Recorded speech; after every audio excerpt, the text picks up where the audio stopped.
বন্ধুরা আবার একটা নতুন রেসিপি নিয়ে এলাম। দেখতে হচ্ছে 5 মিনিট তেজপাতা দিয়ে দিলাম। আর এরকম পটল আলু ঝোল হবে দিয়ে দিলাম।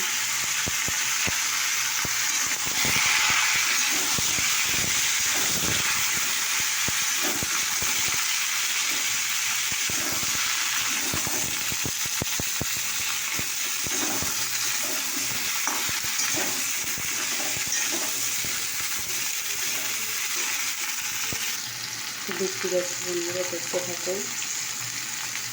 এটাতে হলুদ দিলাম পরিমাণ মতো, এরকম নুন দিলাম পরিমাণ মতো নুন দিলাম। এবার নাড়াচাড়া করব।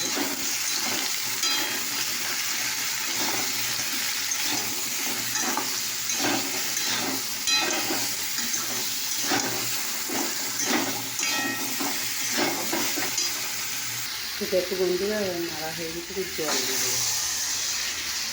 ঠিক আছে, জল দিয়ে দিলাম।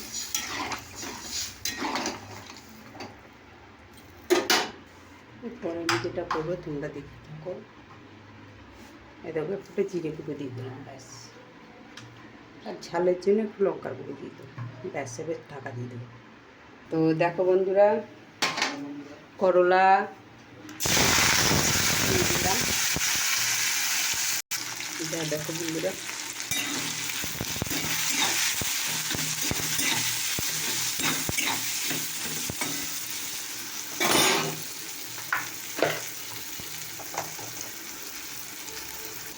দেখো বন্ধুরা, ধনে পাতা দিয়ে দিলাম। এবার আমি ফ্রাই দিই। আর এদিকে দেখো হচ্ছে। তো দেখো বন্ধুরা, আমার রেসিপিটা কিন্তু হয়ে গেছে। পটল আলু ঝোল দেখতে পাচ্ছ।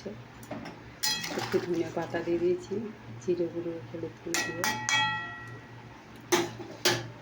যাই হোক, তোমাদের এটা কেমন লাগলো অবশ্যই কমেন্ট করে জানিও। আর এদিকে দেখো চা হয়ে গেছে, এদিকে তরকারি হয়ে গেছে, চাও হয়ে গেছে, একটু ফুটুক। তো দেখো বন্ধুরা, আমি এবারে টিফিন যাব। সেই টিফিনটা এবার আমি পাচ্ছি। দেখতে পাচ্ছ, গরিব মানুষের কত জ্বালা বলো, অনেক জ্বালা গো। ভোরবেলায় উঠে রান্না করে নিয়ে দেখো না, টিফিন নিয়ে চললাম। এইটাই আমার সারাদিনের খোরাকি, বুঝেছ? এটা সারাদিনের খোরাকি। আর এ দেখো করলা ভেজি দেখতে পাচ্ছ, করলা ভাজা একটু নিয়ে নিলাম। দেখো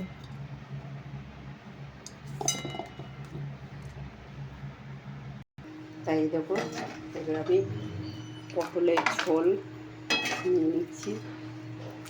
তরকারি রেসিপিটা তো হয়ে গেছে, এবার আমি তরকারি ব্যাস হয়ে গেল। আর এখানে তরকারি রয়ে গেল। তোমাদের কেমন লাগলো অবশ্যই কমেন্ট করে জানিও।